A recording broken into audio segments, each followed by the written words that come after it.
Hizbut Tahrir mau cerita apa saja silahkan, tapi Hizbut Tahrir ditanam dimanapun tidak pernah berhasil di bumi dunia. Hizbut Tahrir selalu gagal membuat khilafah karena khilafah adalah sesuatu yang sudah expired. Khilafah dibicarakan sama Sayyidina Ali dan Muawiyah menghasilkan perang besar setelah Rasulullah.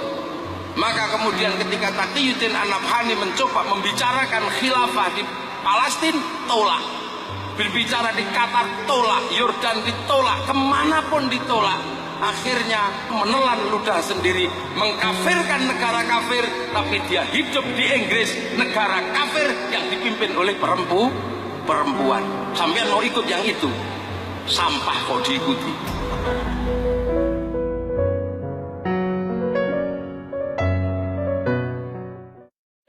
Dulu mau mengibarkan merah putih, nggak boleh, harus sama biru.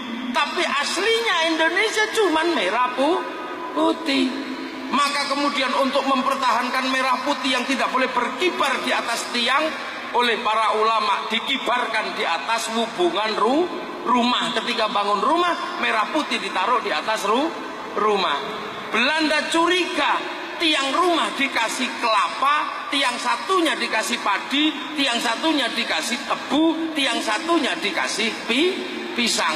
Belanda masih curiga, kiai datang membawa tumpeng sama ingkung. Akhirnya Belanda, oh cuman ritual. Begitu selesai ritual, ingkungnya habis, tumpengnya habis. Apa yang terjadi? Kelapanya mengering, padinya mengering, pisangnya mengering, tebunya mengering, yang tersisa tinggal merah putih. Ini cara perlawanan bangsa Indonesia. Kok tiba-tiba sekarang ada anak-anak yang tidak ikut berjuang menegakkan merah putih, mengatakan bendera merah putih adalah simbol kemusyrikan. Saya khawatir pada saat Indonesia berjuang, nenek moyang mereka sebenarnya adalah bandar dadu. Ini bangsa.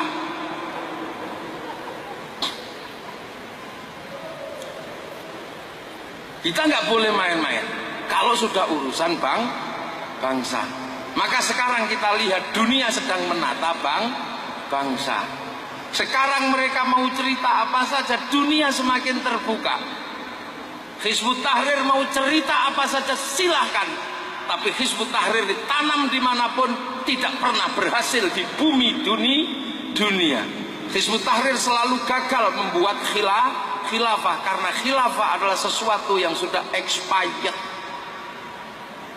Khilafah dibicarakan sama Sayyidina Ali dan Muawiyah menghasilkan perang besar setelah Rasulullah. Maka kemudian ketika Taqiyuddin An-Nabhani mencoba membicarakan khilafah di Palestina, tolak.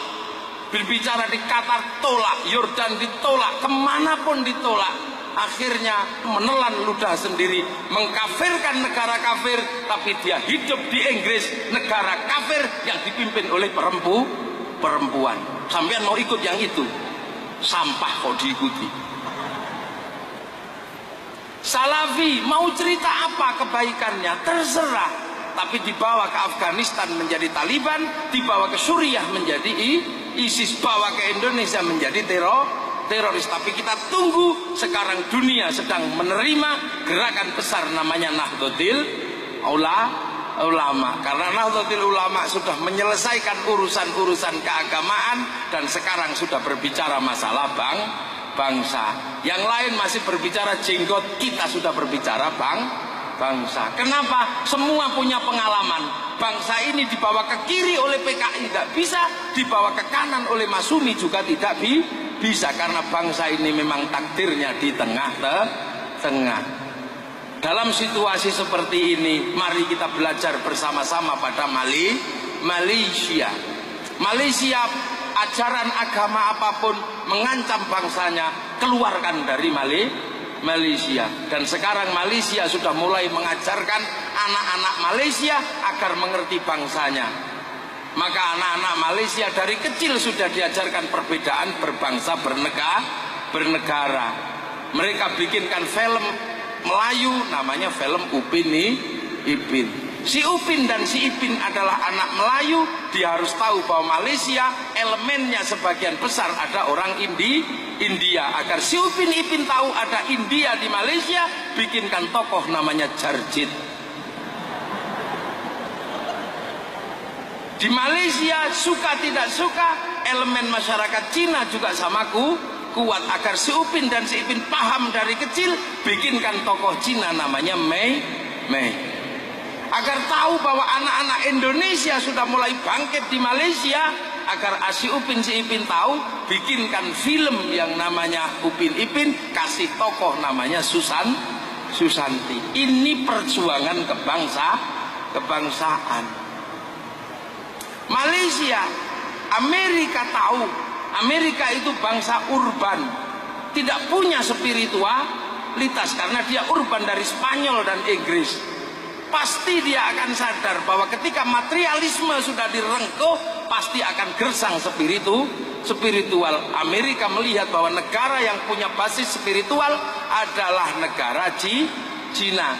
Maka 20 tahun yang lalu, agar anak-anak Malaysia tahu bahwa Malaysia juga punya spiritualitas lebih dari Cina, maka tanpa malu-malu Amerika bikin film American Shaolin, American Kung Fu. Padahal seluruh dunia juga tahu Amerika tidak ada kungfu. Agar anak-anak Amerika tidak malu kegagalan Amerika di Vietnam, dia bikinkan film Rambo 1, Rambo 2, sampai Rambo 4. Agar Amerika tidak malu dengan orang Jepang secara spiritual, bikin film American Ninja, dan yang terakhir adalah The Last Samurai yang dibintangi oleh Tom Cruise. Jepang sedang membicarakan bangsanya, agar anak-anak muda sekarang tidak mengulangi konflik rezim Tokugawa dengan rezim restorasi Meiji, korbannya ribuan bahkan jutaan. Agar anak-anak Jepang tahu, dibikinkan sejarah besar itu dalam cerita yang sangat sederhana buat anak-anak, judulnya film Samurai X dengan tokoh Rory Kenshin. Apa yang sudah kita perbuat untuk bangsa Indonesia.